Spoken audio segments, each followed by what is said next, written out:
Ang kwentong ito ay hango sa totoong buhay. Mula ito sa isa nating kabayan na itago na lang natin sa pangalang Gino. Walang eksaktong taon. Probinsya ng Capiz. Gino, Manny, kayo na nga ang lumakad. Puntahan nyo yung bahay doon sa gawing dulo ng barangay. Meron kasing dumaan dito eh. Ayon sa kanya, nawawala daw ang dalawa sa mga alaga niyang biik. Hindi itong unang beses na nangyari yan. Wika ni Kapitan Mundo. Ang mas mabuti po siguro, magpatawag tayo ng kapulisan para mag-imbestiga dun sa lugar. Gino, baboy ang nawawala, hindi tao. Sa palagay mo, papansinin ng mga pulis ang ganong kaso? Kung taong may gawa, bakit hindi kap? Trabaho nila yun eh. Ay nako, ang hilig mo talagang mamiloso po.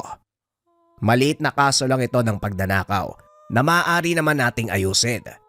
Kung talagang mapapatunayan na taong may gawa niyan, saka tayo magpapatawag ng pulis. Kaya sige na, bilisan nyo ng kumilos. Pag-uusap ni Gino at ng kapitan. Nanunungkulan bilang tanod itong si Gino sa kanilang barangay, kasama ang pinsang si Manny. Sila ang ilan sa mga kalalakihang nangangalaga ng kapayapaan sa lugar. Kilalang mga sanggano at basagulero, kaya naman nakaisip ng paraan ng kapitan para pakinabangan ang tapang ng dalawang binata. Nung una ay diskumpiyado ang mga tao dahil sa negatibong tingin nila sa binata. Ngunit sa tamang paggabay ni Kapitan Mando, nagbago ang ugali ng dalawang binata. Napapansin ko lang, Gino, bakit kaya tayo yung palaging inuutusan ni Kapitan, lalo na kapag sa ganitong mga lakad? Wika ni Manny. Sino pa bang maaasahan niya? Parang tayong dalawa lang yung matinong tanod sa barangay na to eh. Halika na nga, bilisan mo, tanghali na oh. May pupuntahan pa ako eh.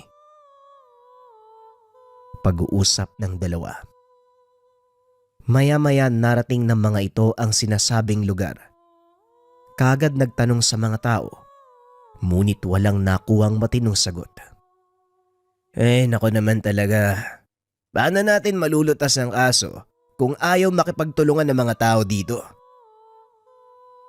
Wika ni Manny habang nag-iikot sa paligid. Wala naman tayong magagawa eh. Hindi rin natin sila pwedeng pilitin. Kung ayaw nilang makipagtulungan, nasa kanila na yun. Halika na, sabihin na lang natin kay Kapitan na wala tayong mapagtanungan. Tugon ni Gino. Akmang lalakad na sana ang mga ito nang bigla silang tawagin ng isang matandang lalaki. Sandali lang. Gusto niyong malaman kung sinong nagnanakaw ng mga baboy, hindi ba? Wika ng matanda. Bakit Manong? Alam mo ba kung sinong nagnanakaw ng mga baboy dito? Hindi sino, kundi ano? Ha? Ano pong ibig niyong sabihin, Manong? Aswang ang kumukuha sa mga baboy dito. Ayaw niyong maniwala? Tignan niyong maigi ang likod ng babuyan. Siguradong may makikita kayong bakas. Napalingon si Gino kay Manny na noon ay nakangiti ng nakakaloko. Hoy, anong tinatawa-tawa mo dyan? Tignan mo nga yung likod ng babuyan. Wika ni Gino. Sumunod naman ang pinsan. Nakangiti ito habang umiiling. Maya-maya pa napahinto ang binata at tumingin kay Gino. Tignan mo, Gino. Mukhang tama ang matanda. May naiwan ngang mga bakas dito. Dali-daling pumunta si Gino. Pagdating nito sa kinaroroonan ni Manny, kaagad niyang binatukan ng pinsan. Kahit kailan talaga sirayang ulo mo, dumi ng baboy yan eh. Bakit ka ba kasi naniniwala sa matandang yan? May sira yung utak yan. Alam mo, Gino, nagsasayang lang tayo ng oras dito. Pag-uusap ng dalawa. Nilingon nito ang matanda ngunit wala na sa kinakatayuan. Mukha ngang nauto ako ng matandang yun eh. Halika na nga. Bumalik na tayo sa barangay. Yang si Mang Ingo na yan, matagal nang pag-aalagala yan. Hindi mo ba siya naaalala? Siya yung matanda na nagsabing aswang si Mang Poldo. Saka siya din yung nagsabi, mangkukulam si Aling Edad. Wika ni Manny. Napakamot na lang ng ulo si Gino dahil napagtanto na tama ang sinabi ng pinsan. Oo, tama ka. Natatandaan ko na. Bakit ba hindi ko siya nakilala kaagad? Wika ni Gino. Nang makarating ang mga ito sa barangay, sinalubong sila ng kapitan. Meron siyang dalang masamang balita. Mabuti naman at nandito na kayong dalawa.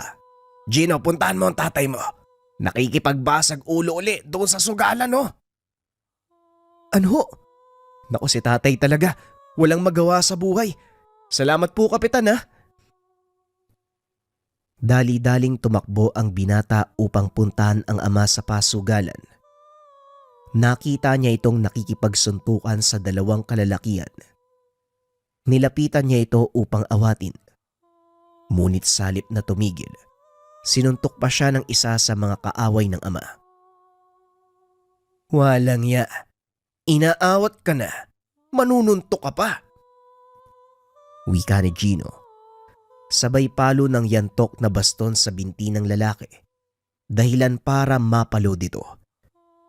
Hinampas naman ng silya ng isa pang lalaki ang binata, ngunit nagawa niya itong sanggain gamit ang isa pang baston. Biyasa sa larangang arnis itong si Gino. Isa sa mga dahilan kung bakit siya kinakatakutan sa kanilang lugar. Pinagpapalo nito ang dalawang kalalakian para huminto sa pagsalakay. Ilang sandali pa dumating na ang mga pulis. Hinuli ang mga ito kasama ang kanyang ama. Mabuti na lamang, nakasuot ng uniforme ng tanod ang binata, kaya hindi ito kasama sa mga nahuli. Sinundan nito ang ama, papunta sa presinto at kinausap. Ano ba kasing nangyari, tay? Paulit-ulit na naman eh. Nakipag-away ka na naman eh. Anak, hindi ako nag-umpisa ng away namin. Ang totoo niyan, umawat lang din ako sa kanila eh. Pero minasama ng dalawang yon ang ginawa ko. Sa halip na sila ang mag-away, ako yung pinagtulungan. Eh pag ganun kasi tay, huwag ka nang makialam. Oo, magaling kang makipaglaban, pero isipin mo naman matanda ka na. Hindi na gaya ng dati, malakas ka pa nun saka mabilis kumilos eh. Ay naku anak, hindi mo lang nakita kanina kung paano kong pinabagsak yung dalawang yan eh. Makulit lang talaga, ayaw paawat, ayaw tuloy. Ay naku tay. Bueno, nakausap ko na si Epe. May nakakita nga na hindi ikaw yung nagsimula ng gulo. Inaayos lang yung mga papeles, lalabas ka na. Huwag na sanang maulit to tay ha. Pinag-aalala mo ko eh. Idagdag mo pa tong si Kapitan Mando. Akala ko naman kung anong nangyari sa'yo eh. Eh pasensya ka na anak, ayaan mo hindi na mauulit. Mananahimik na nga lang ako sa bahay. Tay, ayos lang naman na mag-ikot ka sa barangay. Pero iwas na lang sa mga magugulong lugar. Alam ng mga taong reputasyon natin dito. Kaya hindi malayong may makasalubong ka dyan na halangang kaluluwa. Gaya ng mga taong naagrabyado mo dati. Oo na, mananahimik na lang ako sa bahay. O siya, baka naabala ko pa yung trabaho mo. Antayin ko na lang na palabasin nila ako dito. O sige tay, dumaan ka muna sa barangay ha. Sabay na tayong umuwi. Pag-uusap ng mag-ama. Naunang umalis si Gino dahil kailangan pa nitong mag-ulat sa kapitan tungkol sa naging lakad nila ni Manny. Pagdating sa barangay, nakita nitong may mga kausap na tao si Kapitan Mando. Napalingon ang matanda sa kanya at kagad itong tinawag. Mabuti naman at nakabalik ka na, Gino ha? Kamusta ang tatay mo? Mais naman ho. Teka, sino po sila kapitan? Ito, mga taga-kabilang barangay. Kagabi sinalakay ang isang malaking baboyan doon eh. Nakita nila ang salarin pero hindi mamukaan. Hinabol pa nga nila eh. At dito daw nagpunta sa atin. Baboyan ang sinalakay. Sino kaya sa palagay niyong taong yun? Ang lakas naman ng loob niya. Sa totoo lang, yan din ang kasong hinaharap namin ngayon dito eh. Mga pare, yung sa inyo, tinangay ba ang katawan ng baboy? Yun nga nakakapagtaka dahil iniwan ang katawan ng mga baboy. At tayo lang yung kinuha. Ay kadiri talaga, mahigit 5 baboy ang pinatay ng taong yun. Atay lang ang kinuha. Hindi kaya mabangis na hayop yung sumasalakay? Hindi rin ako sigurado. Dahil lang nakita ko, isang aninong naglalakad sa 2 paa. Ang haba ng kamay. Halos lampas pa sa tuhod. Ibig sabihin sinasabi mo na maaaring hindi hayop ang may gawa nito? Kung hindi isang tao? Sinong baliw yung magnanakaw ng atay ng baboy? Mura lang naman yun sa merkado. Sa palagay ko, sa totoo lang ha, hindi rin tao yung may gawa niyan.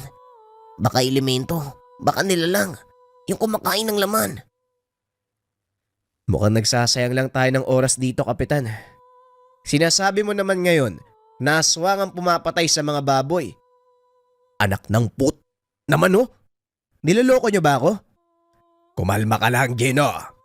Naparito lang sila para magtanong at magbahagi ng kanilang karanasan. Mabuti nga at dumulog sila sa atin eh. Kahit papano, may alam na tayo sa maaari nating makarap. Kapitan, naniniwala ka sa kanila? Ano ba naman yan? Sa palagay mo totoo yung mga aswang? Iyo, totoo sila. At sa palagay namin, aswang ang sumasalakay. Aswang? Ewan ko lang ha. Pero malalaman natin yan sa mga susunod na araw. Nga pala, wala kaming nakitang bakas o kahit anong palatandaan ng mga magnanakaw doon sa pinapuntahan mo, Kap. Pero nakita namin doon si Mang Ingo. Doon pala naglalagi ang matandang yun ha. Kaya pala hindi ko na siya nakikitang palakad-lakad dito sa kabisera. O siya, sabihin nyo kay Kapitan Nelson, tutulong kami sa paghanap. Matapos makipag-usap, nagpaalam na ang mga kalalakihan mula sa kabilang barangay. Talaga bang naniniwala kayong aswang may gawa nun? Yung pagkawala ng mga alagang hayop? Aktual na nasaksiyan ng mga taong yon ang pangyayari.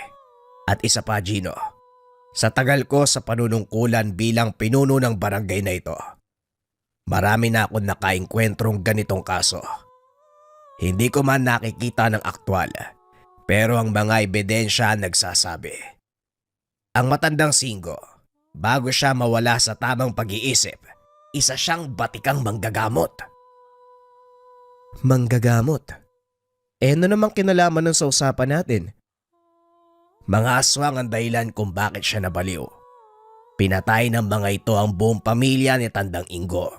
Nagigante ang angka ng aswang. Nakabataan ko, madalas na usap-usapan ng kahusayan ni Tandang Ingo sa larangan ng panggagamot. Marami na itong napatay na aswang. Pero hindi nagtagal, nakabangga niya ang isang malakas na angkan. Hindi ako sigurado sa kwentong yan dahil narinig ko lang din naman. Kung ganun, wala din palang pruweba na aswang ang pumatay sa pamilya ni Mang Ingo. Kap, mahirap paniwalaan yung ganyan. Alam mo naman na hindi tayo pwedeng magturo ng tao hanggat wala tayong patunay. Yan nga ang gusto kong gawin mo, Gino. Malaki ang tiwala ko sa inyo ni Manny. Alam ko mahirap ang pinapagawa ko, pero umaasa ako sa inyo. Kung sakaling totoo man ang kwento ng 2 tanod ni Kapitan Nelson, nanganganib ang barangay natin. Hindi lang ang mga hayop, kundi maging ang mga taong nakatira dito. Wika ni Kapitan Mando. Pagsapit ng hapon, hinanap ni Gino ang pinsan. Simula nang maghiwalay ang mga ito matapos ang kanilang trabaho, hindi na sila nagkita buong maghapon. Naabutan ni Gino si Manny nakikipag-usap sa mga kalalakihan sa isang tindahan. Inakala nitong nag-iinom na naman ang pinsan. Nilapitan niya ito para sawayin. Ngunit habang papalapit ang binata, narinig nito ang pinag-uusapan nila. Sigurado ba kayo sa sinasabi nyo? Baka mamaya niyan, kwentong barbero na naman yan. Wika ni Manny. Napalingon ito nang ituro ng isa sa mga kausap ni Gino. Nandito ka lang pala. Kanina pa kita hinahanap ah. Ano bang ginagawa mo dito? Tamang-tama ang dating mo. Yung mga lalaking to, mga ngaso mula sa kabilang barangay. Napadaan sila dahil may hinahanap daw na nilalang. Gaya dito, nauubos din ang mga alaga nila. May kung anong nilalang ang pumapatay sa mga hayop at atay lang ang kinukuha. Totoo ang sinasabi ni Manny. Hindi lang kayong may ganitong problema, mas malala yung sa amin eh. Pati yung mga sanggol na dadamay na. Hindi namin mahuli yung nilalang na yun. Masyado siyang mabilis kumilos. Kung maabutan man namin, wala rin kaming panama. Napakalakas, ang dulas pa ng katawan. Wika ng lalaki. Ayoko mang aminin, pero mukhang tama ang baliw na si Mang Ingo, Gino. Ganyan din yung kasong dinulog ng mga tanod ni Kapitan Nelson mula sa Dolores. Isang paraan lang para malaman natin kung talagang totoo yung usap-usapan. Manny, samahan mo ko. Hahanapin natin si Tandang Ingo. Matapos makipag-usap sa mga kalalakian, lumakad ang dalawa para hanapin si Tandang Ingo. Inabot na sila ng dilim, ngunit hindi pa rin magilap. Anak nang, asang kaya yung matandang yun? Kung kailang kailangan mo, doon hindi magpapakita. Kapag hindi naman kailangan, biglang sumusulpot. Wika ni Manny. Sandaling naupo ang mga ito sa isang tindahan sa gawing dulo ng barangay. Ang kasunod na kalsada, papunta na sa kabilang baryo ng Dolores. Hindi kaya si Tandang Ingo yung aswang? Tanong ni Gino. Naibuga ni Manny ang iniinom nang marinig ang sinabi ng pinsan. Ang sinabi mo, si Mang Ingo aswang? Ay nako, malabong mangyari yung Gino. Kasi kung siya man ang nag-aasik ng lagim dito, edi sana noon pa. At isa pa, hindi man bibiktima yung aswang ng sarili niyang kabaryo. Kung sa bagay, may punto ka nga. Pero sino kaya yung aswang? Siguro malalaman na lang natin yan sa oras na makasagupa natin. Sa ngayon, kailangan na nating umuwi. Madilim na. Mukhang tayo na naman ang magro-ronda. Puro lango sa alak ang iba nating kasama eh. Wika ni Manny. Umuwi ang mga ito nang hindi nahanap si Tandang Ingo. Habang naglalakad, sunod-sunod na kahol ng aso ang narinig ng dalawa. Nagmumula ito sa babuyang pinuntahan nila kani-kanina lang. Hindi na ito pinansin ng dalawa. Alam nila, maraming alagang aso sa lugar na yun. Ngunit naalala ni Gino na hindi pa sila nagagawi doon upang hanapin si Tandang Ingo. Teka, di ba doon natin nakakita si Tandang Ingo? Nandito na rin tayo eh. Subukan na natin. O sige, tara, puntahan natin. Pag-uusap ng dalawa. Dali-daling pinuntahan ng mga ito ang babuyan. Mabuti na lang at kilala sila ng nagbabantay, kaya kagad silang pinapasok. Tinanong ng mga ito ang bantay tungkol kay Tandang Ingo. Kinumpirma nito na naroon nga ang matanda. Ayon pa sa bantay, doon ito natutulog. Simula nang mangyari ang sunod-sunod na pagkamatay ng mga alagang hayop sa barangay. Pinuntahan ng dalawa ang kubong tinutulugan ni Tandang Ingo. Kaso nga lang walang tao sa lugar. Gawing likod na ito ng babuyan, kaya halos hindi naabot ng liwanag mula sa mga nakasinding ilaw. Ano ba yan? Saan kaya nagsuot yung matandang yun? Andito lang siya kanina eh. Wala pa ang 5 minuto nang mahiritan ako ng pagkain. Baka gumamit lang ng palikuran. Antay na lang natin. Babalik din yun. Pag-uusap ng tatlo. Maya-maya ay nagkahulan ang mga aso. Sa pag-aakalang si Tandang Ingo ang kinakaulan ng mga ito. Nilapitan ng bantay upang sawayin. Ngunit nang malapit na sa kinaroroonan ng mga aso, may nilalang na biglang humila paakyat sa puno. Napatayo si Manny. Akmang tatakbo sana palayo nang bigla silang nakarinig ng sigaw. Pumasok kayo sa kubo! Bilisan niyo! Nanatiling nakatayo ang dalawa sa labas habang nakatulala sa matanda. Ano ba? Hindi niyo ba narinig ang sinabi ko? Pumasok kayo sa kubo! Nahimasmasa ng dalawa. Pumasok sa kubo. Sumilip si Gino sa siwang ng pintuan. Nakita si Tandang Ingo na nakatayo malapit sa puno kung saan hinila ng kung anong nilalang ang bantay ng babuyan.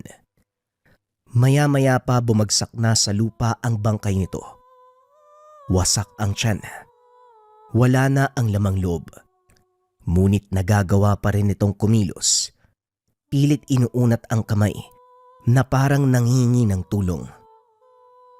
Ilang sandali pa ang nakalipas. Marahang bumaba sa puno ang isang maitim na nilalang. Punong-puno ng balahibo ang katawan. Mahaba ang mga kamay. Nakakatakot ang muka na parang pinaghalong itsura ng baboy at aso. Nanatiling nakatayo ang matanda sa harapan ng nilalang habang hawak-hawak ang kanyang tungkod. Sa wakas, nagpakita ka rin sa akin. Ngayon pagbabayaran mo ang ginawa mo sa mag-ina ko. Nanlaki ang mga mata ni Gino dahil sa nakitang nilalang. Ni minsan hindi pinangarap ng dalawang binata ang ganitong engkwentro. Mabilis na sumugod ang nilalang kay Tandang Ingo. Napapikit na lang ang dalawang binata dahil alam nilang matatamaan ang matanda. Kaso nga lang, isang malakas na atungal ang narinig ng dalawa. Nang idilat ang mga mata, nakitang nakabaon na ang tungkod ng matanda sa leeg ng nilalang. Dahan-dahan itong bumagsak sa lupa habang patuloy na bumubulwak ang dugo mula sa sugat. Hindi ikaw ang pumatay sa asawa't anak ko. Sabihin mo sa akin, nasaan ang nilalang na yon? Wika ni Tandang Ingo. Sa huling lakas ng nilalang, tinawanan lang siya. Hindi mo kami malilipol, Tanda. Huli na para gawin mo ang bagay na yan. Masyado na kaming marami.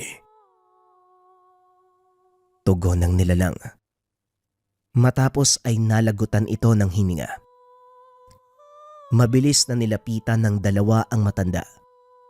Hindi akalaing ganong kahusay sa pakikipaglaban si Tandang Ingo. Ano yung nilalang na yan, Tandang Ingo?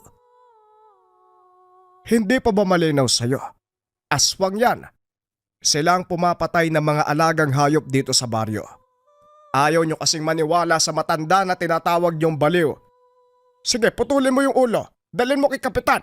Palo mo sa kanya nang maniwala yan. Wika ng matanda. Matapos ay naupo ito sa atangan ng kubo. Sabay lagok ng bote ng alak na nasa sulok. Anong gagawin natin dyan sa aswang na yan, Gino? Siguro tama nga yung sinabi ng matanda. Putulin mo yung ulo. Dali natin kay kapitan. Bilisan nyo na. Kung puputulin nyo ang ulo, kailangan ngayon na. Dahil sa oras na magbalik sa pagiging tawang nilalang na yan, matutunaw ang ebidensya nyo. Wika ng matanda. Kinuha ni Gino ang espading na nakasandal sa haligi ng kubo. Walang pagdadalawang isip na pinugutan ng ulo ang kalaban. Kumuha ng walang lamang sako si Manny. isinilid doon ang nilalang. Hindi ginalaw ng binata ang dalawang bangkay. Magpapatawag ba tayo ng pulis? Kailangan maidokumento yan. Ang mabuti pa, ikaw na ang gumawa nun. Ako nang pupunta kay Kapitan. Ipapakita ko yung ulo ng aswang. Nang magkasundo sa mga gagawin, mabilis nang kumilos ang magpinsan. Nagulat si Kapitan Mando nang makita ang ulo ng aswang. Nakasilid doon sa sako. Mabaging langit. Ito pala ang itsura ng aswang. Sinong nakapatay nito, Gino? Tanong ng Kapitan habang nanginginig sa takot. Maniwala man kayo o hindi, si Tandang Ingo, siya ang pumatay sa nilalang. Tama nga ang kwento nyo, mahusay nga siya. Kung ganon, patuloy palang hinahanap ng matandang yon ang pumatay sa kanyang mag-ina. Tama ho kayo, pero may sinabi siya kanina eh. Hindi daw yung aswang na yon ang pumatay sa kanyang mag-ina. Tapos narinig ko rin yung sinabi ng aswang. Huli na ang lahat para lipunin sila. Sobrang dami na daw nila eh. Maaaring totoo ang sinabi ng matandang yon. Bueno, antayin muna natin ang kapulisan. Maya-maya ay dumating na ang kapulisan. Kaya bumalik sa pinangyarihan ng pangkat kasama si Kapitan Mando. Nakita ng mga pulis ang dalawang bangkay. Isa sa paanan ng puno. At ang isa naman, marka na lang ang naiwan. Ngunit mahahalata pa rin na hindi ito normal na katawan ng isang tao. Anong nangyari? Paano namatay ang dalawang to? Tanong ng pulis. Lumapit sa Kapitan Mando bitbit ang sako. Sabay pakita ng laman nito. Maniwala man kayo o hindi, ang nilalang na ito ang pumatay sa lalaking nasa paanan ng puno. At ang matandang yon, siya ang pumatay sa nilalang na ito. Nanlaki ang mga mata ng pulis. Lalo pa nang mapagtanto. Hindi ulo ng tao ang laman ng sako. Sinasabi niyo bang ang nilalang na ito ay isang aswang? Yan ang pagkakalam ko, Kabo. Batay sa mga nakikita ko ngayon. Walang duda, isa nga itong aswang. Wala namang ibang pagpapaliwanag para hindi ito, hindi ba? Napakamot na lang ng ulo ang pulis. Hindi makapaniwala sa nakikita. Iminungkahi nito na huwag ilabas sa publiko ang nangyari. Maaaring magdulot ng mas malaking kaguluhan. Ang mabuti pa, huwag niyong sabihin sa iba ang nangyari. Wala akong nakita, wala din ako narinig. Sa makatuwid, hindi naganap ang latang ito. Kapitan, gawan mo ng paraan para mailibing ang bangkay. Siguraduhin walang may iwang bakas. Wika ng pulis. Sinunod ni Kapitan Mando ang utos nito. Pinalabas nila. Isang mabangis na hayop ang pumatay sa bantay. Kinabukasan, muling kinausap ni Gino at Manny si Tandang Ingo. Manong, narinig ko na po yung kwento ng buhay niyo eh. At alam kong hanggang ngayon, tinutugis niyo pa rin yung aswang na pumatay sa asawa at anak mo. Gusto naming tumulong. Dahil kung hindi kami gagawa ng paraan, lalo lang malalagay sa panganibang baryo. Mabuti naman kung ganon. Kakailanganin ko din ng mga matatapang at buwang loob na umarap sa mga aswang. Huwag kayong mag-alala dahil tuturuan ko kayo ng mga pamamaraan kung paanong patayin ang mga aswang at hindi kayo tablan ng mga tigalpong taglay nila. Tugon ni Tandang Ingo. Nang araw na yon ipinaliwanag ng matanda ang dapat gawin, kung ano ang sandatang gagamitin at kung paano nilang maiisahan ang aswang. Hindi ako makapaniwala. Nahahantong tayo sa ganito, Gino. Noon nakikipag-away lang tayo sa kapwa nating kabataan. Tignan mo ngayon, pusang gala. Aswang ang kalaban natin. Ganon din ako, Manny. Siguro nga may mga bagay tayong hindi mauunawaan sa mundo. At ito ang isa sa mga yon. Aminin ko parang naduwag ako bigla eh. Pero wala na eh. nandito na tayo. Handa ka na bang makipagbugbugan sa mga aswang? Siguro. Parang normal na pakikipag-away lang yan sa tao, pinsan. Basta dating gawi. Bantayan mo ang likod ko. Ako naman ang bahala sa'yo. Pag-uusap ng magpinsan. Kasalukuyang nakaupo ang dalawa sa atangan ng kubo ni Tandang Ingo. Maya-maya ay lumabas ang matanda. Inabot sa kanila ang dalawang maliit na botelya. Ang laman ng mga botelyang yan, isang uri ng lana, nakukulo lang kapag malapit ang mga aswang. Magsisilbi din itong sabulag para sa inyo. Nang sa ganon, hindi malaman ng aswang ang kinaroroonan nyo. Ano po ang plano nyo, Manong? Paano natin sila uhulihin? Isang beses sa isang buwan, sabay-sabay lumalabas sa mga aswang. Ito ay sa unang pagdilim ng buwan. Sa mga sandaling iyon, hindi nila kayang pigilan ang pagkasabik sa laman ng tao. Pagpapaliwanag ng matanda. Dagdag pa nito sa tuwing didilim ang buwan. Hindi kontrolado ng mga aswang ang kanilang sarili. Para silang gutom na hayop na ang tanging gustong gawin ay pumatay at kumain. Kaso nga lang batay sa sinabi ng aswang na nakaharap nyo, marami na sila eh. Paano kung totoo yun? Paano kung pagtulungan nila tayo? Hindi lumalakad ang mga aswang ng sabay-sabay sa ganitong okasyon. Wala silang pakialam sa mga kasama at sa oras na magkasabay-sabay sila sa iisang lugar. Paglalabanan nila ito hanggang sa maiwan ang pinakamalakas. Sa gagawin nating plano, iipunin natin sila sa iisang lugar sa pamamagitan ng pain nating iahanda. Hahayaan natin silang maglaban-laban hanggang sa iisa na lang ang matira at doon tayo lulusob. 2 araw mula ngayon ang unang pagdilim ng buwan. Kailangan malaman ni Kapitan ang plano natin. Nang sa ganon, makapagpadala siya ng karagdagang tulong. Hindi natin kakailanganin ng maraming tao, Manny. Sa labang ito, utak ang dapat paganahin. Gamitin mo ang sandatang wala sa kalaban mo. Matapos ang pagpupulong nagpaalam ang dalawang binata dahil kailangan nilang maghanda ng gabing iyon. Aktibo na din ang ilan sa mga kasama nila dahil sa kaganapan. Maganda din pala yung dinudulot ng paglantad ng mga aswang. Tignan mo yung mga kasama natin, ang sipag magronda. Wika ni Gino. Natawa si Manny sa sinabi nito.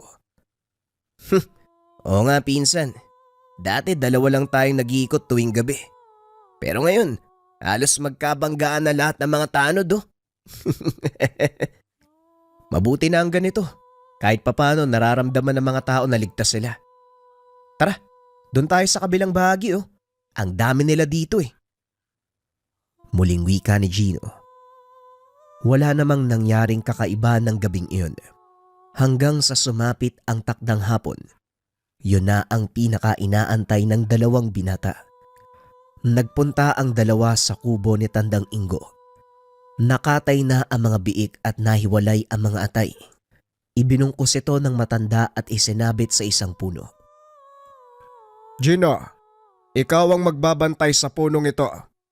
At ikaw naman, Manny, isabit mo sa gawing yon ang 2 katawan ng biik.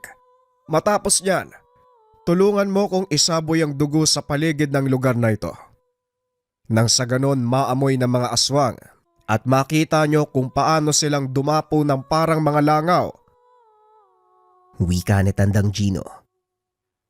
Nang matapos ang lahat ng paghahanda, sandaling nagpahinga ang tatlo. Hinasa ng matanda ang kanyang itak. Habang nagbibigay ng huling panuto sa dalawang binata. Sa kalagitnaan ng pag-uusap ay dumating si Mang Leo. May nakasugbit na itak sa bewang nito. May hawak na sibat na gawa sa tanso. Tay, anong ginagawa niyo dito? Hindi ba nasabi sa'yo ni Maestro Ingo? Nakasama ako sa labang ito. Hindi ho eh. Pero teka, Maestro Ingo? Oo, Gino. Si Tandang Ingo ang naging maestro ko noon. Pero hininto ko ang pagsasanay dahil naramdaman kong hindi para sa akin ang paggagamot. Tumigil ka sa mga dahilan mo, Leo. Tumigil ka sa pagsasanay dahil kailangan mong buhayin ng mag-ina mo. Nauunawaan ko ang pasya mo, pero sana nagpaalam ka man lang ng maayos. Pasensya ka na, maestro. Natakot lang din ako sa pwede mong sabihin sa akin eh. Ay nako, wag mo nang isipin yon. Ang malaga naging masaya ka sa buhay na pinili mo. O ano, handa ka na bang makipagsagupan uli? Matagal na panahon ako nagpahinga. Pero hindi pa naman pumupuro lang kaalaman na itinuro niyo sa akin. Pag-uusap ng dalawang nakakatanda. Nakatitig lang si Gino sa ama habang pinapakinggan ang sinasabi nito. Alam ng binata na magaling makipaglaban si Mang Leo, pero hindi nito inakalang naging mag-aaral ni Tandang Ingo ang ama. Sinimula ng dalawang binata ang paglalagay ng mga pain.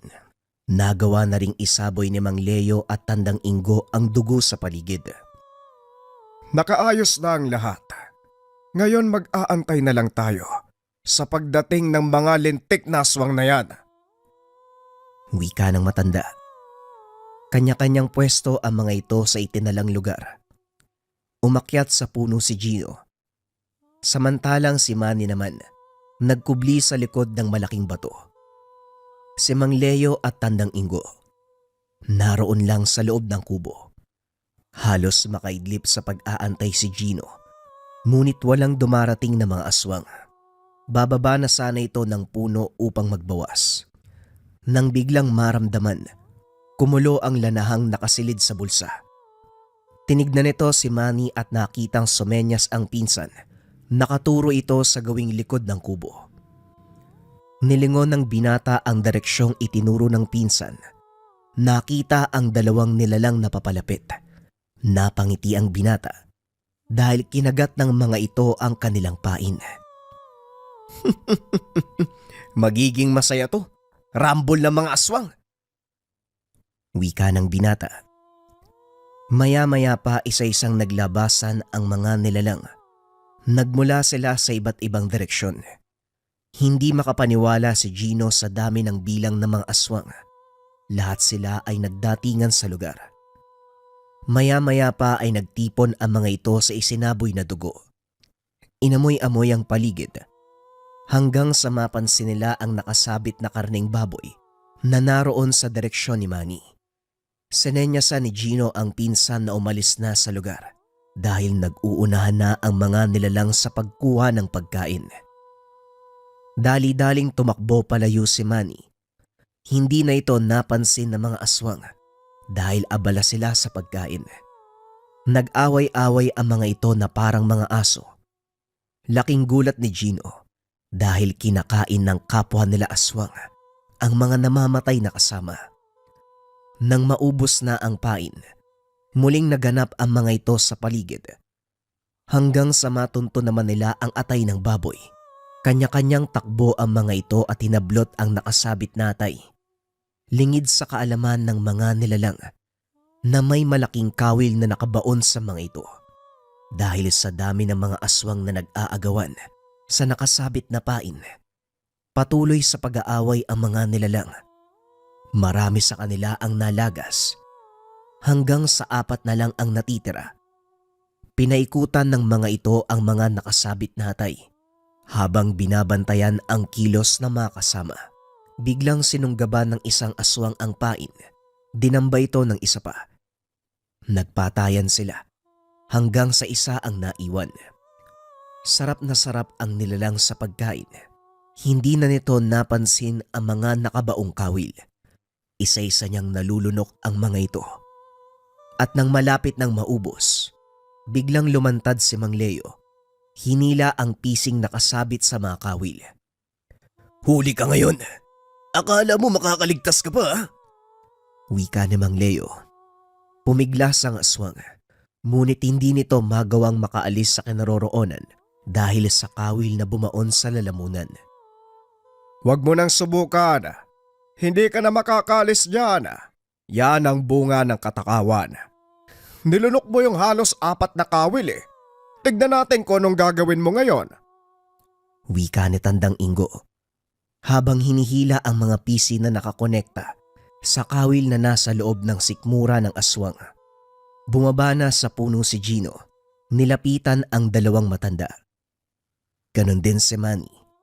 Lumabas ito sa pinagtataguan. Anong plano niyong gawin sa isang yan? Hindi na siya makakalis. Antay nating mag-umaga para makabalik sa anyong tao ang aswang na yan. Saka natin tatanungin kung sino talaga ang pakay nila. Wika ni Tandang Ingo. Halata ang gigil sa boses nito. Ngunit kailangan niyang pigilan ang sarili. May mas mahalaga silang dapat gawin.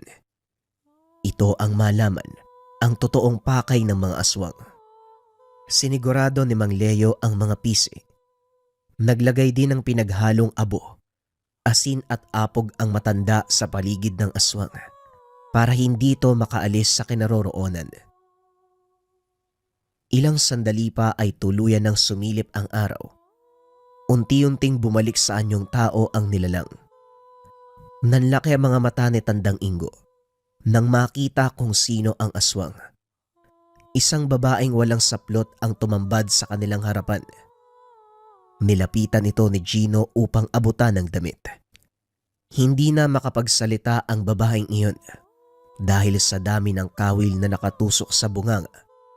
Ang ilan ay nasa loob na ng kanyang sikmura. Hindi ko inaasahan ang pangyayaring ito. Nakakaramdam ako ng awa sa iyo eh. Ngunit kailangan mong harapin ang parusa sa mga ginawa nyo. Wika ni Kaingo. Pakiusap. Tapusin niyo na lang ang buhay ko. Hirap na ako, parang awa niyo na. Gustong gusto ko na magpahinga. Tugon ng aswang. Walang masabi si Tandang Ingo ng mga sandaling iyon dahil na din sa nararamdamang awa. Ibibigay namin sa iyo ang gusto mong pahinga, pero sa isang kondisyon. Sabihin mo sa amin ang kinaroroonan ng taong nagbigay sa iyo ng sumpa na yan. Karangalan para sa akin. Ang mapatay niyo ang taong naglagay sa akin sa ganitong sitwasyon. Ituturo ko ang teritoryo nila. Pinaliwanag ng aswang ang kinaroroonan ng mga kasama. Matapos ay muli itong humiling kay Gino na tuluyan na siyang patayin. Hindi ko kayang tignan ng isang taong naghihirap, kaya magpahinga ka. Naway tanggapin ng Diyos ang iyong kaluluwa. Wika ni Gino. Marahan itong sinaksak sa dibdibang babae gamit ang sibat ni Mang Leo. Mahaba pa ang oras kaya magpahinga muna kayo.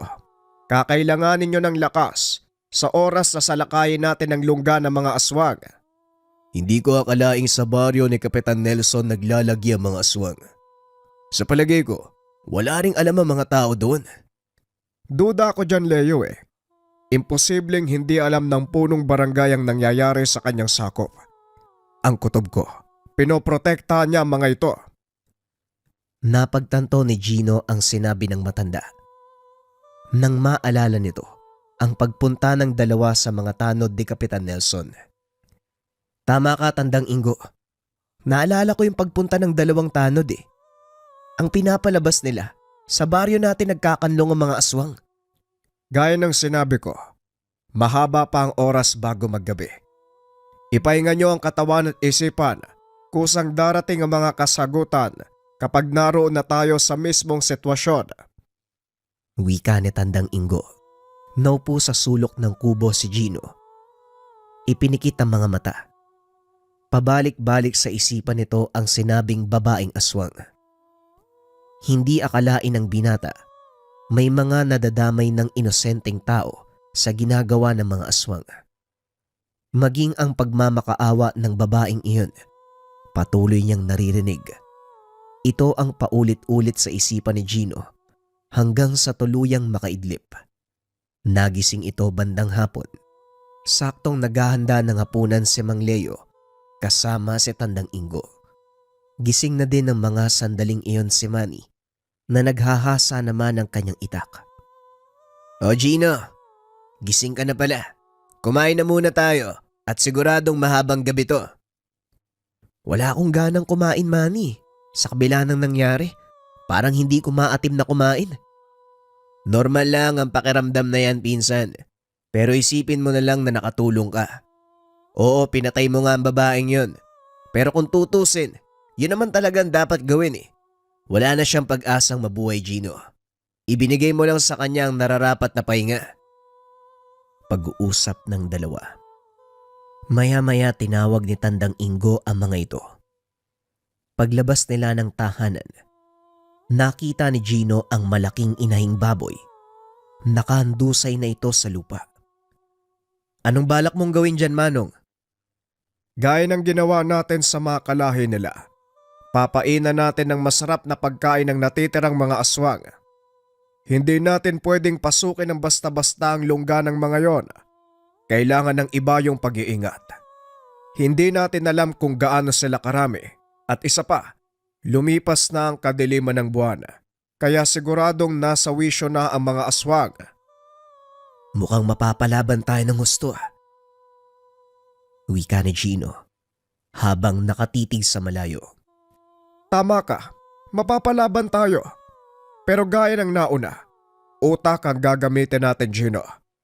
Magtiwala ka sa akin. Alam ko ang gagawin. Wika ni Tatang Ingo. Pinutol nito ang katawan ng inahing baboy. Gaya ng nauna, ibinukod nito ang atay. Nakahanda na kami, maestro. Anong susunod na gagawin? Ano pa nga ba? Susugod na tayo. Matapos ibigay ni Tandang Ingo ang hudyat, kanya-kanyang tayo si Gino at Manny. O paano ba yan, pinsan? Gaya ng napag-usapan, ha? Alam ko, bantayan mo ang likod ko at ako nang bahala sa'yo. Pag-uusap ng dalawang binata habang papalapit sila sa lungga ng mga aswang. Unti-unting nararamdaman ni Tandang Ingo ang pagkulo ng lana. Nakakarinig din sila ng mga kaluskos sa paligid. Pasan-pasan ng mga ito ang hiniwang karne ng baboy, kasama ang pinakamahalagang parte na para sa aswang, ang atay. Nang marating ang Barangay Dolores, hinarang sila ni Kapitan Nelson. Hindi ba mga tanod kayo ni Kapitan Mando? Anong ginagawa niyo sa barangay ko? May narinig ho kaming balita na dito daw naglulungga ang mga aswang. Gusto sana naming malaman kung totoo Tugon ni Gino. Tumawa ng malakas ang kapitan. Sumenyas ito at naglabasan ang mga tanod. Pinagbibintangan mo ba ako? Ano ba sa tingin mo? Kinakanlong namin ang mga aswang sa barangay na ito. Hindi ako yung nagsabi niyan, Kapitan. Sa bibig mo mismo nang galing ang mga kataga. Walang yaka. Anong tingin mo sa sarili mo? Ang lakas ng loob mong bastusin ako sa sarili kong teritoryo. Baka naman gusto niyong hindi makalabas ng buhay. Alam mo, Kap, hindi naman sinasabi yan Saka bakit ba parang galit na galit ka? Totoo ba ang sinabi ko? Ikaw nga ba ang nagkakanlong sa mga aswang dito? Pag-uusap ng dalawa. Inawat na ito ni Tandang Ingo. Alam niya na wala silang mapapala sa matanda. Tama na yan, Gino. Wala ka ring makukuha sa kanya. Dahil kahit anong piga ang gawin mo, hindi aamin ng isang yan. Hayaan mong ang mga ebidensya magsalita. Wika ni Tandang Ingo. Sabay hagis ng kaperasong laman ng baboy. Laking gulat ng lahat dahil biglang naglabasan sa bahay ang mga aswang. Hindi ka lang pala nagkakanlong. Yung mismong kababaryo mo, mga aswang. Wika ni Gino. Napagtanto ng mga ito. Pumasok sila sa isang baryo na ang naninirahan ay mga aswang. Naloko na. Anong gagawin natin? Paano natin matatalo ang mga yan? Magtiwala ka kay Tandang Ingo. May planong matandang yan. Pag-uusap ng dalawang binata. Naglakad si Tandang Ingo papunta sa mga aswang. Bitbit ang sakong naglalaman ng atay ng baboy. Nang buksan niya ito, nagsipag-angil ang mga aswang sa paligid na tila ba takam na takam. Ano? Gusto nyo ba? E di kunin nyo. Wika ni Tandang Ingo. Marahang lumapit ang mga aswang. Maingat ang mga ito sa kinikilos, habang ang matanda, nakatayo lang, inaantay na sumugod ang mga aswang. Ano ka ba? Nakakainip na! Kumilos na kaya! Kung hindi, susunugin ko to. Sayang naman ang napakasarap na sariwang atay. Biglang nagtakbuhan ang mga aswang. At nang malapit na ang mga ito, inihagis ng matanda ang atay paitaas. Nagsipagtalunan ang mga aswang upang saluin ito. Nang makuha ng isa sa mga aswang ang atay, nakipag-agawan din ang iba pang mga aswang. Lingid sa kaalaman ng mga ito na may inilagay na lason ang matanda. Matapos kainin ang atay, muling nagsipagtago ang mga aswang. Alam mo Nelson, nakakatuwang tignan ng mga aswang habang masayang kumakain. Pero tignan natin kung masisiyahan ka sa mga susunod na mangyayari. Isa-isang nagsigawan ang mga aswang. Ang ilan sa kanila ay nagtakbuhan papunta sa kalsada. Laking gulat ni Kapitan Nelson. Sumabog ang katawan ng mga ito. Anong ginawa mo sa mga kababaryo ko? Walang iya ka, matanda ka! Wala naman akong ginawa sa kanila eh. Nilagyan ko lang ng pinulbos na buto ng usang atay. Nagkaroon ng kakaibang reaksyon ng pulbos kapag nahalo ito sa katas ng atay. Lalo na kapag nakapasok ito sa sikmura ng anumang nilalang. Nagiging isang bomba na buhay. Isa-isang sumambulat ang katawan ng mga aswang hanggang sa tuluyan silang maubos. Tatakas pa sana si Kapitan Nelson. Kaso nga lang, biglang humarang sa daan si Mang Leo. Ikaw tanda, saan ka naman pupunta? Isang malakas sa suntok ang ibinigay ni Mang Leo, dahilan para mawalan ng malay ang kapitan. Dinampot ni Tandang Ingo ang itak na nagkalat sa daan. Walang pagdadalawang isip na tinagpas ang ulo. Sadyang napakasarap na makamta ng paghigante. Wika ni Tandang Ingo. Ayon dito, si Kapitan Nelson ang dahilan kung bakit namatay ang kanyang mag-ina at ito ang matagal niya nang hinahanap. Ngayong nakamtan mo na ang hustisya, ano na ang balak mo, maestro? Gaya ng dati, mananahimik, magpapakalat-kalat sa daan. Bakit mo naman naitanong? Kung magpapagala-gala ka lang sa lansangan, bakit hindi ka nalang manirahan sa amin? Doon makakakain ka ng maayos. Meron kang bubong na masisilungan. Mukhang magandang ideya yan. Payag ako. Pag-uusap ng dalawa. Matapos ang kaganapang iyon, tuluyang nalantad sa lahat ang sekreto ng Barrio Dolores. Maliban sa mga aswang na namatay, marami pa ang nakatakas. At ito ang naging misyon ni Gino at Manny. Tinutugis nila ang mga natitirang aswang sa ilalim ng pagtuturo ni Tandang Ingo. Naging mahusay na antingero ang dalawa. Hindi inakala ng dalawang binata na lubusang magbabago ang kanilang kapalaran dahil lamang sa mga aswang. At hindi din nila akalain na ang kalapit na baryo, pugad ng aswang na kumakain ng atay ng baboy.